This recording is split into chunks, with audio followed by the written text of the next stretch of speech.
Hey guys, I'm back with video number 6 of my '83 Honda Nighthawk bobber project. It's pretty much done. I'm riding it every day unless it rains.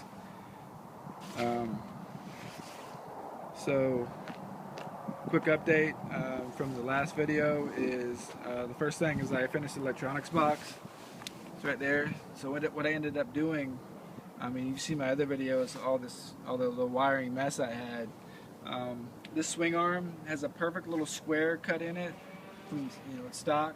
It's a perfect spot for this battery, so that's what I did. I built this bracket out of sheet metal, and that's my battery down there. It is protected from rocks or debris coming up. If it hits it, it's sheet metal protecting the battery. And you can see it sticking up right there. And right above that is the existing battery bracket, which I built this box in. So what I did was I took some sheet metal and bent it, made measurements and cut it out, and made this box inside the existing battery bracket. Here's my key switch here, sticking out. I wanted to use my existing ignition, but it was way too big. The stock ones, came way back here. So I had to go to this aftermarket, which was like 3 inches, and it worked. So all my electronics are in there except for this rectifier. It's got to stay out here and stay cool. So if you build a box, make sure you keep that on the outside because it gets real hot and it's got to stay cool. So there's my electronics box that I built. Got it registered and titled. Got the antique plate because it turned 30 this year, so I think that's pretty cool. Another thing is the exhaust. I finished those.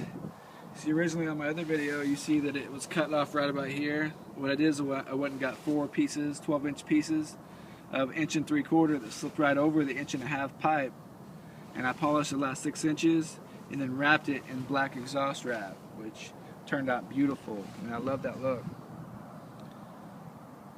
So did that. It sounds really good too. It's fast and loud. You can see the pipes from the rear there. Another thing I did is I got this mirror off of eBay. It's off of a Shadow. The stock mirrors are really high. I like this one because it's stubby and short. I got it real cheap because it had a bad paint job on there. I repainted it. It's perfect. Law is you have to have at least one, so I'm legal.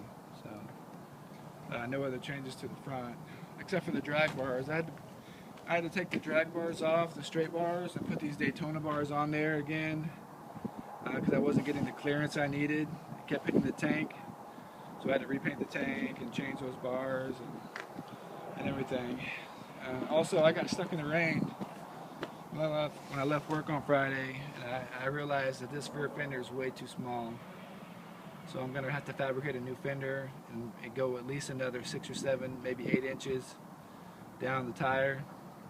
Because I got soaked. I mean, it protected all the electronics, and it's right there protecting everything, but as far as me, I was soaked. So I got a new horn. I mounted that in front of the seat there.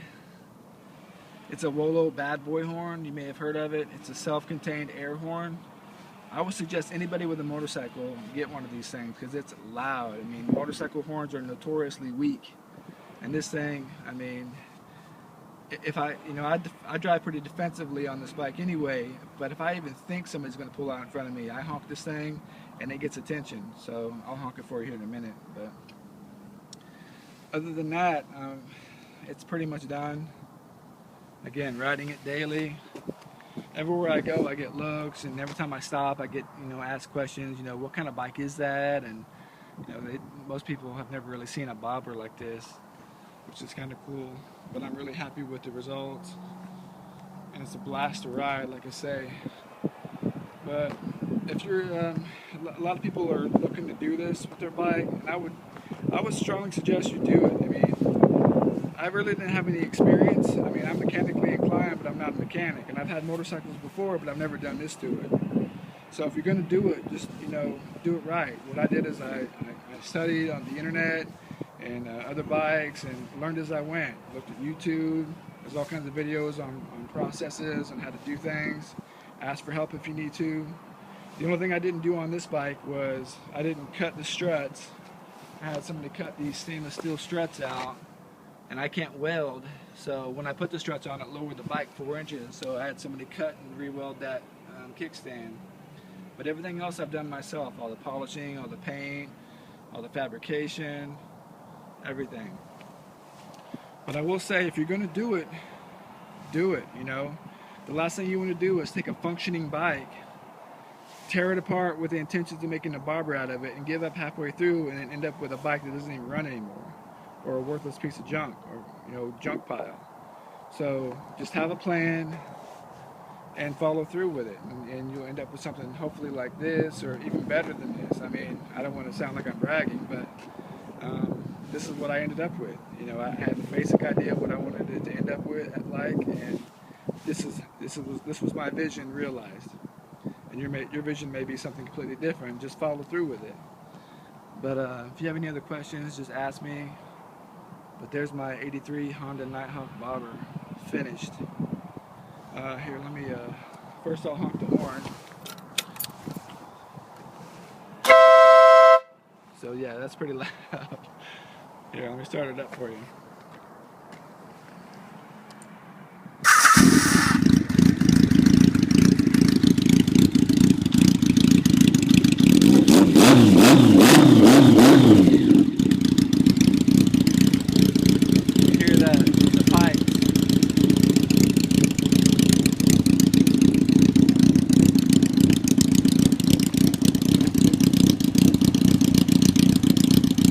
Jet kit I put in there and the pod filters, it just seemed to tune everything right in. A lot of guys have problems getting that tune in, the air to fuel ratio, but I don't know, either I got lucky or what, but it runs real strong.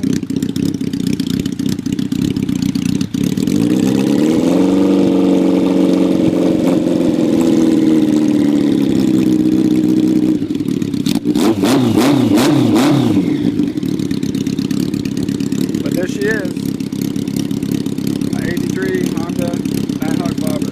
Any questions, let me know. But yeah, real quick, I'm selling those straight drag bars. They're 7/8 drag bars. If you're interested, leave me a message. Also, the seat I'm selling, it's a good seat, it's just too small for the bike. So if you're interested in that seat, again, let me know.